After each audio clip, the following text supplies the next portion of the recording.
Aquí comienza Orden y Rectitud, el programa institucional de la Procuraduría General de la Nación, que lo acerca a la administración pública para que conozca sus derechos y deberes como funcionario público y ciudadano. Iniciamos una nueva emisión de Orden y Rectitud, el programa institucional de la Procuraduría General de la Nación, transmitido por Radio Nacional de Colombia con enlace a todas las emisoras comunitarias y de interés público del país, y que además es retransmitido por la Alianza de Emisoras de la Armada Nacional. Es un placer estar de nuevo con ustedes. Nos acompaña en cabina nuestra amiga Teresa Huertas Molina, asesora de la Procuraduría Delegada para la Descentralización y Entidades Territoriales, y quien les habla Adrián Serrano Prada, asesor de la Procuraduría General de la Nación. Teresa, bienvenida a este programa el día de hoy. Muchísimas gracias, doctor Adrián, a usted y a toda nuestra audiencia que cada semana nos acompaña aquí con toda la información del Ministerio Público y su gestión a nivel preventivo, disciplinario y de intervención, en orden y rectitud del programa institucional de la Procuraduría General de la Nación. Doctor Adrián, ¿cuál es ese temario que tenemos para el día de hoy? Teresa, tenemos un temario muy importante para el día de hoy. Nos va a acompañar en el invitado del día la doctora Lorena Cuéllar, Procuradora Primera Delegada para la Contratación Estatal, que nos explicará uno de los temas más importantes que tienen las administraciones municipales y departamentales y los propios jefes de distintas entidades públicas, como es la potestad sancionatoria contractual. Además, en responsabilidades semanales le vamos a recordar a los mandatarios y servidores públicos algunas de las obligaciones que deben cumplir para la próxima semana. También escucharemos la actualidad del Ministerio Público en la sección informativa de la Procuraduría y, bueno, un caso muy importante en que no le pase a usted, como siempre, un caso que ayuda a prevenir las equivocaciones en la gestión pública territorial. Muy bien, doctor Adrián, invitamos a nuestros oyentes a que se conecten con nosotros a través de nuestra cuenta oficial en Twitter, @pgn_alpisocol. Recuerden que también estamos en Facebook, nuestra fanpage www.facebook.com/Procuraduría General, o los invitamos a que nos escriban a nuestro correo electrónico prensa@procuraduría.go.co. Así iniciamos Orden y Rectitud, el programa institucional de la Procuraduría General de la Nación. Síganos en Twitter, @PGN_alpisocol. Invitado del día. Como lo hemos anunciado, el día de hoy nos acompaña en Orden y Rectitud la doctora Lorena Cuéllar Cruz, Procuradora Primera Delegada para la Contratación Estatal, que nos explicará uno de los temas más importantes que tienen las administraciones municipales y departamentales, así como las distintas entidades públicas territoriales, como es la potestad sancionatoria contractual que tienen alcaldes y gobernadores y también jefes de entidades para con los contratistas que incumplen sus obligaciones. Doctora Lorena, un gusto tenerla nuevamente en este programa el día de hoy. Hola Adrián, encantada de estar nuevamente con ustedes y con la audiencia. Doctora Lorena, la pregunta de rigor. ¿Qué es eso de la potestad sancionatoria contractual que tienen alcaldes, gobernadores y jefes de entidades?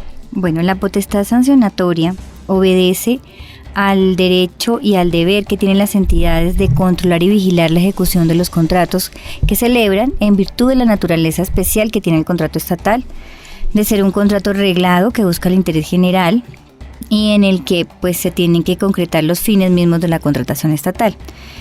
Dicha facultad sancionatoria es parte de los privilegios de la administración e implica que unilateralmente la administración imponga sanciones al contratista frente a su incumplimiento con el fin de salvaguardar los recursos públicos invertidos y el interés general que origina la celebración de ese contrato.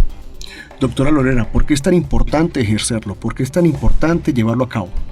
Bueno, tan importante como celebrar en debida forma un contrato que exige una etapa de planeación rigurosa y una selección transparente, es controlar la ejecución de lo pactado. Yo puedo decirte que en mi despacho la mitad de los expedientes tienen relación a la mala gestión de las entidades públicas frente a la vigilancia a los contratos estatales, porque no hacen el acompañamiento correspondiente, no verifican que se esté cumpliendo cada una de las obligaciones oportunamente, ni la calidad de los bienes o servicios que se han contratado.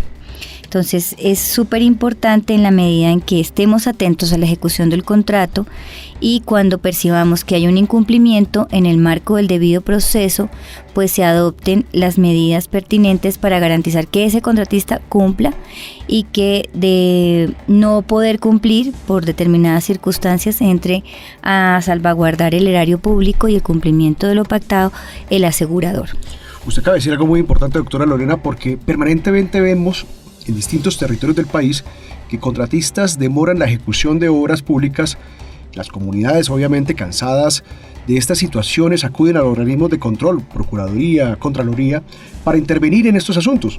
Sin embargo, esta situación podría corregirse si alcaldes o gobernadores o jefes de entidades se ponen en la tarea de colocar en cintura a los contratistas a través de este procedimiento sancionatorio contractual.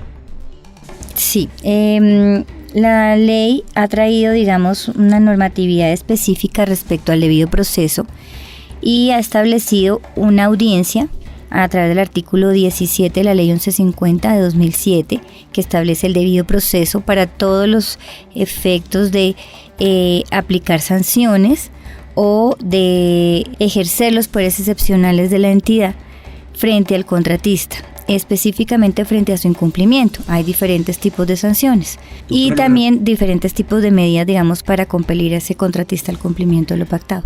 Doctora Lorena, ¿cualquier tipo de demora es óbice para iniciar un proceso sancionatorio? No necesariamente. Yo creo que eso es un tema que está en cabeza del supervisor o el interventor y del ordenador del gasto o de las instancias que se tengan establecidas dentro del manual de procesos y procedimientos y de contratación de la entidad. No todo incumplimiento pues dará lugar a que inmediatamente, digamos, se inicien las acciones encaminadas a sancionar al contratista. Pero un incumplimiento que sea importante, que vaya a retrasar la ejecución o que implique el menoscabo de los derechos de los administrados o el menoscabo de los recursos públicos, pues sí, inmediatamente tiene que dar esa facultad al Estado para exigir que se cumpla lo pactado. En ese sentido, pues la comunicación entre el supervisor y el contratista, el supervisor o interventor debe estar atento a cualquier tipo de incumplimiento. En primer término es quién debe requerir ese cumplimiento al contratista, darle la oportunidad de que cumpla en un tiempo razonable y si esto trasciende, pues hay que informar inmediatamente al ordenador del gasto de las instancias pertinentes. Por ejemplo, en la Procuraduría siempre se le informa a la Oficina Jurídica y a la Secretaría General. Y obviamente ese informe lo rinde el supervisor del contrato y el jefe de dependencia del supervisor o interventor del contrato. Y ahí se analiza si el incumplimiento pues da inicio a la citación a audiencia, o bien sea para imponer una multa, o bien sea para hacer efectiva la cláusula penal, o bien sea para declarar la ocurrencia del siniestro y hacer efectiva la garantía única. O cuando el incumplimiento es grave y está amenazando la paralización del contrato, pues para enfrentarnos a una caducidad de que es, digamos, la sanción más grave que existe y que implica la terminación y liquidación unilateral del contrato en el estado en que se encuentre y la inhabilidad por el término de 5 años para el contratista. Pero importante responsabilidad que usted le asista, usted le explica a los interventores y supervisores de los contratos por cuanto ellos son los responsables de que el contrato cumpla su ejercicio permanente en su ejecución, es decir, que no demore el contratista la ejecución. Es.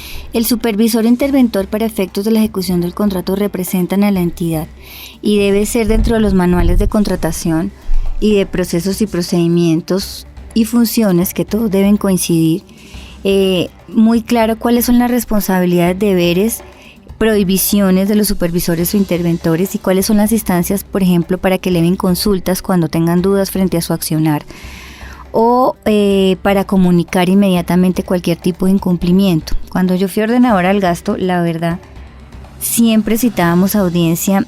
Una vez se tenía la reticencia del contratista a cumplir, porque pues siempre se le requería en un primer término, digamos en unos términos muy amables, pero cuando se veía que la actitud y el comportamiento del contratista no daba como para seguir ese tratamiento, de llegar a un acuerdo sobre la ejecución del contrato, pues inmediatamente el supervisor o interventor debía elaborar un informe detallado del incumplimiento del contratista, estableciendo qué cláusulas había incumplido específicamente con todas las pruebas de fechas, reuniones, requerimientos y tasando medianamente el perjuicio que se ha causado por ese incumplimiento con el fin de que iniciáramos la audiencia de incumplimiento.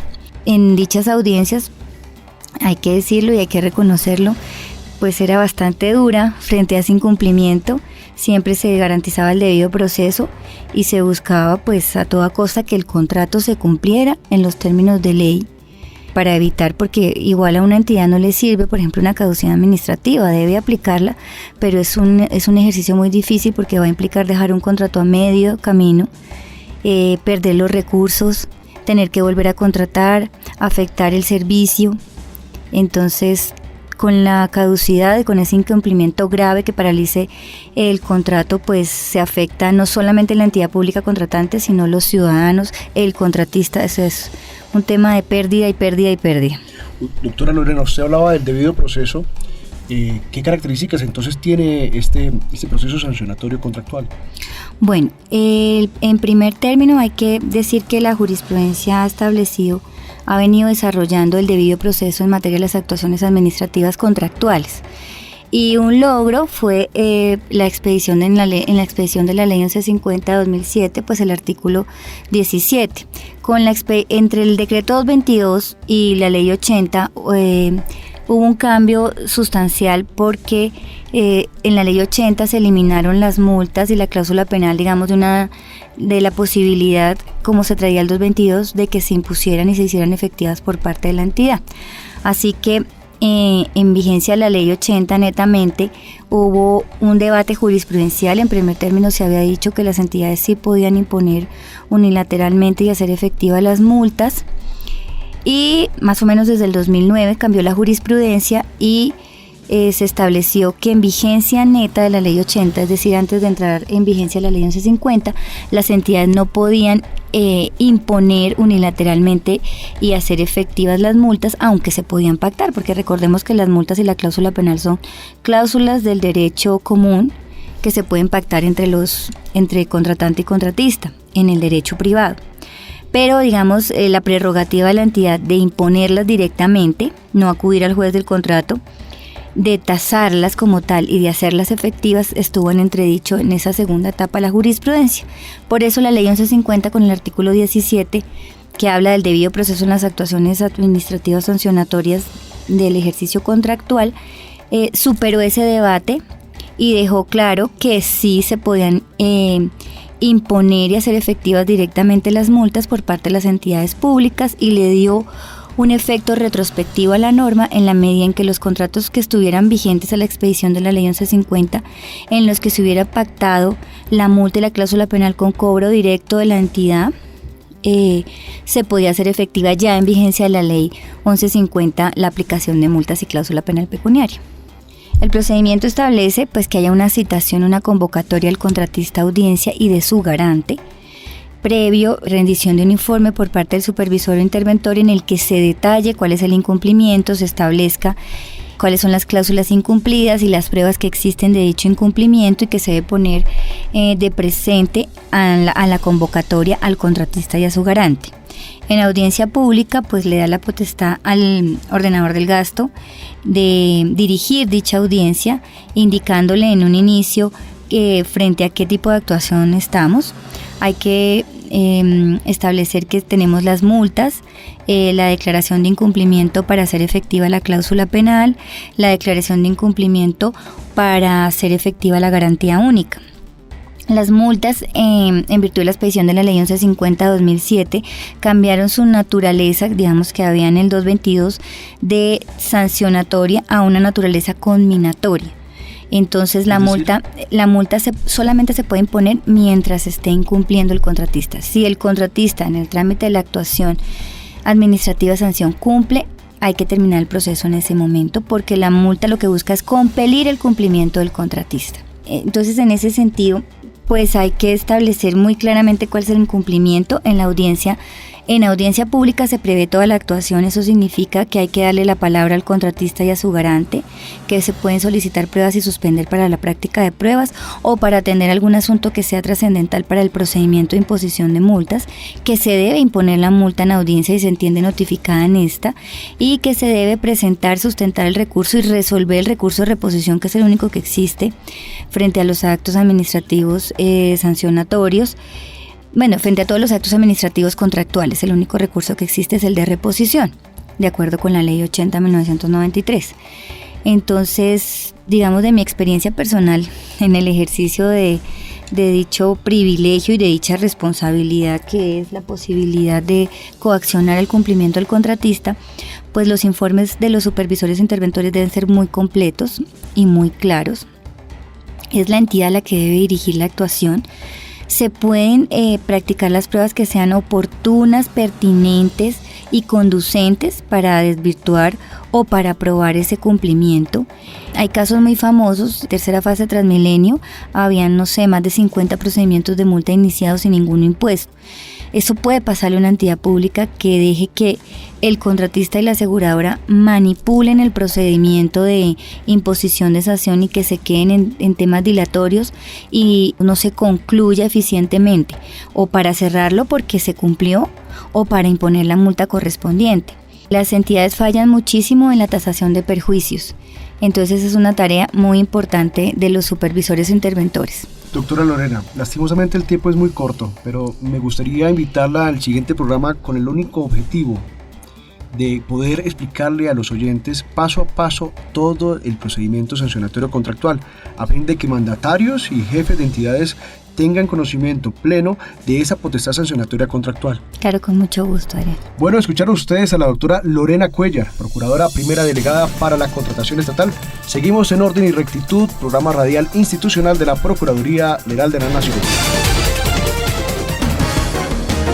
Contáctenos www.procuraduría.gov.co.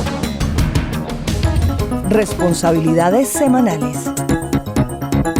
Iniciamos con una de las secciones más escuchadas por los mandatarios públicos y servidores que siempre están diligentes a cumplir con sus obligaciones. En Responsabilidades de la Semana les recordamos qué tareas deben tener en cuenta los administradores públicos y ordenadores del gasto para esta semana. Bien, a los servidores públicos de los municipios y departamentos que son responsables de la administración de los recursos, les recordamos que cuando se presenten proyectos de ordenanzas o de acuerdos que ordenen gasto o decreten beneficios tributarios, esos proyectos deberán ser compatibles con las metas plasmadas en el marco fiscal de mediano plazo, y dentro de la exposición de motivos se deberá dejar claramente establecido el costo fiscal del proyecto y, por supuesto, la fuente de ingreso que servirá para cubrir ese gasto. Teresa, a propósito de este tema presupuestal, señores alcaldes, recuerden que las entidades territoriales deben apropiar en sus presupuestos los recursos necesarios que les permita brindar atención integral, capacitar y vincular al sistema productivo social al habitante de calle, así como la población que se encuentra en estado de indefensión y vulnerabilidad manifiesta, dando prioridad a niños y niñas y adolescentes con el apoyo del Instituto Colombiano de Bienestar Familiar. El mensaje es el siguiente: incluir al habitante de la calle en el proceso de focalización de los servicios sociales. Muy bien, doctora Adrián, y le recordamos también a los señores alcaldes, gobernadores y secretarios generales que cuando vayan a realizar un nombramiento de servidores públicos, no es posible hacerlo si no se cuenta con la certificación en la que conste la existencia del cargo, su descripción, nomenclatura y funciones, así como la constancia de la disponibilidad presupuestal, la vacancia del cargo a proveer y, por supuesto, el cumplimiento por parte del aspirante de los requisitos mínimos de estudio, experiencia y competencias que se definan en el respectivo manual de funciones. Y en materia de contratación, le recordamos a los ordenadores de gasto que no se deben contratar bienes ni servicios que no estén contemplados en el plan de adquisiciones de bienes y servicios y de obra pública, además de la respectiva entidad territorial, y que toda la actividad contractual debe ser publicada en el Sistema Electrónico para la Contratación Pública SECOP. Es una obligación legal. No hacerlo puede ser sujeto de investigaciones disciplinarias, fiscales y también penales, por supuesto. Doctor Adrián, dentro de pocas semanas conocerá el país los resultados del Índice de Gobierno Abierto IGA para la vigencia 2015. Son los resultados que dejan las anteriores administraciones, pero invitamos desde ya a los administradores territoriales actuales que recibieron sus cargos desde enero de este año para que estén muy atentos a los resultados de sus municipios y departamentos y para que, además de eso, desde hoy estén muy atentos también a los reportes oportunos a todas las entidades que recogen información clave sobre la gestión pública territorial en materia de archivos, de contratación, de gobierno en línea, etcétera. Ustedes ya conocen muy bien el IGA, hemos hablado acá en el programa muchísimo del tema, vamos a seguirlo trabajando, vamos a seguirlo divulgando, pero la invitación hoy, esta semana y las demás que le restan al año y en general a su periodo, es estar muy atentos con todos los equipos de trabajo que son responsables de ejecutar una gestión y de reportar los resultados de esa gestión a los sistemas de información especializados que hacen esa verificación, ese monitoreo permanente que nosotros recogemos para construir ese índice de gobierno abierto. Importante información para ustedes, señores mandatarios. Bueno, y como es acostumbrado, escuchemos ahora una recomendación en gerencia pública para las entidades territoriales por parte del doctor Mario Iván Algarra Lobo, funcionario del Instituto de Estudios del Ministerio Público de la Procuraduría General de la Nación. Señores gerentes públicos, nuestra recomendación semanal tiene que ver con el trabajo en equipo, el equilibrio, la armonía y el balance que reine entre quienes integran un equipo de trabajo asegura el mejor clima laboral y el mejor logro de los resultados propuestos. Tal afirmación justifica la importancia de elegir muy bien a quienes se unan a nuestros equipos de trabajo. Por ello, es fundamental observar detalladamente aspectos tales como la inteligencia racional de cada uno de ellos, su capacidad para superar situaciones de estrés laboral, la capacidad para aceptar la diferencia, su pasión por la productividad y la habilidad para producir resultados en ambientes laborales y diversos. Así, señores gerentes públicos, que seleccionemos nuestros mejores equipos de trabajo. Muchísimas gracias, doctor, por este importante consejo gerencial. Ya escucharon, señores alcaldes, señores gobernadores y demás funcionarios públicos, para que su gestión pública sea eficiente. Tenga siempre en cuenta sus responsabilidades semanales. Usted conoce sus responsabilidades en Orden y Rectitud, el programa radial preventivo de la Procuraduría General de la Nación. Ya regresamos. Escríbanos a prensa@procuraduría.gov.co. Informativo Procuraduría. Regresamos aquí a Orden y Rectitud y los invitamos a escuchar las noticias más relevantes de esta semana en la gestión del Ministerio Público, hoy a cargo de la Oficina de Prensa en la voz de Fabiola Niño Pérez. El próximo miércoles 27 de julio, en el auditorio de la Universidad Pedagógica y Tecnológica de Colombia, sede Chiquinquirá, el Procurador General Alejandro Ordóñez Maldonado presentará el informe técnico elaborado por este organismo de control sobre la situación de la laguna de Fuquene. A este evento fueron citados los alcaldes, personeros y concejales de los 17 municipios del área de influencia de la laguna, los gobernadores de Cundinamarca y Boyacá y las corporaciones autónomas de los 2 departamentos. La Procuraduría General de la Nación participó de la capacitación Acción Integral contra Minas Antipersona, realizada en la sala de audiencias de la sede principal del Ministerio Público en Bogotá. Por posibles irregularidades en contratos de transporte escolar, la Procuraduría formuló pliego de cargos al exalcalde de Morroa, Sucre. Por posible extralimitación en el ejercicio de sus funciones, la Procuraduría General de la Nación citó a audiencia pública al actual concejal de Cúcuta, norte de Santander. La Procuraduría General de la Nación desarrolló una reunión con el fin de adelantar acciones preventivas frente a la problemática que actualmente presenta el Tribunal de Ética Médica del Departamento del Tolima por deficiencias en su presupuesto. Recuerden que pueden encontrar toda la información noticiosa de la Procuraduría en nuestro sitio web www.procuraduría.gov.co. Estamos en Orden y Rectitud, el programa institucional de la Procuraduría General de la Nación. Ya regresamos. Únete a facebook.com/Procuraduría General. Que no le pase a usted. Muy bien, amables oyentes, hemos llegado a una de las secciones más importantes en materia preventiva para los servidores públicos y los mandatarios territoriales. Que no le pase a usted. Ustedes pueden escuchar aquí casos reales de errores comunes en la administración pública y este sí que es un ejercicio eminentemente preventivo, doctor Adrián, para que nuestros administradores públicos puedan ser cada vez más asertivos en la ejecución de sus gestiones, de sus funciones y así, por supuesto, evitar sanciones, no solamente disciplinarias, sino todas las sanciones que se pueden desprender de una decisión o una actuación equivocada. Escuchemos entonces al doctor Yamil Eduardo Álvarez Castro, asesor de la Veeduría de la Procuraduría General. Muchas gracias a Orden y Rectitud por la invitación que me ha hecho a participar en este importante programa. El día de hoy quiero participarles que la Procuraduría General de la Nación sancionó con destitución e inhabilidad del cargo por el término de 10 años al gerente de una institución del orden nacional, cuando se demostró que esta persona presentó un diploma falso para acceder a ese cargo directivo. Sobre el particular, yo quiero manifestarle a toda la audiencia que toda persona que quiera ocupar un cargo público o quiera celebrar un contrato de prestación de servicios tiene la obligación, según el artículo 1 de la Ley 190 de 1995, de presentar ante la unidad de personal de la respectiva entidad el formato único de hoja de vida, junto con todas las certificaciones a través de las cuales demuestre su formación académica y su experiencia. Asimismo, debe acompañarse las certificaciones donde conste la inexistencia de cualquier hecho o circunstancia que implique una inhabilidad o una incompatibilidad para ejercer ese cargo o para celebrar ese contrato.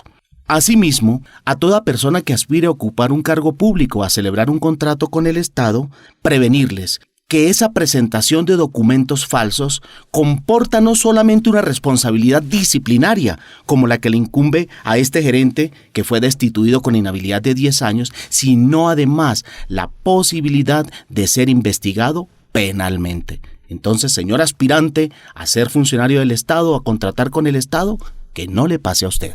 Muchísimas gracias, doctor Álvarez, por este importante dato, esta información clave para que no le pase a usted. Amables oyentes, recuerden que pueden volver a escuchar este y todos nuestros programas en YouTube, en nuestra cuenta PGN, cuenta oficial, o simplemente colocando en el buscador de las palabras Orden y Rectitud, o si prefiere visítenos en nuestra página web www.procuraduría.gov.com. Doctor Adrián, amables oyentes, de esta manera hemos llegado al final de Orden y Rectitud. Les agradecemos inmensamente atender esta cita que cada semana tenemos con este espacio preventivo de la Procuraduría General de la Nación. Agradecemos, como siempre, a Radio Nacional de Colombia y a las distintas emisoras comunitarias de interés públicos del país que nos acompañan y que abren sus puertas cada semana. Damos hoy un mensaje especial de gratitud también por su atención y su sintonía a la emisora comunitaria El Guarne, Corporación Proyecto Social para la Cultura, la Educación, el Arte y las Comunicaciones, Guarne Estéreo. Ellos están muy atentos a la sintonía y a reproducir la señal de Procurando Orden y Rectitud. También en Marinilla, en Antioquia, con la Corporación para la Comunicación, la Cultura y el Desarrollo del Oriente, Galáctica Estéreo, en el Santuario Antioquia, con la Asociación Comunal de Juntas, ASO Comunal. Para todos ellos y todas las emisoras comunitarias del país, un abrazo muy especial. Gracias por reproducir la señal, el mensaje de Procurando Orden y Rectitud. Nos vemos la próxima semana. Aquí termina Orden y Rectitud, el programa institucional de la Procuraduría General de la Nación, que lo acerca a la administración pública para que conozca sus derechos y deberes como funcionario público y ciudadano.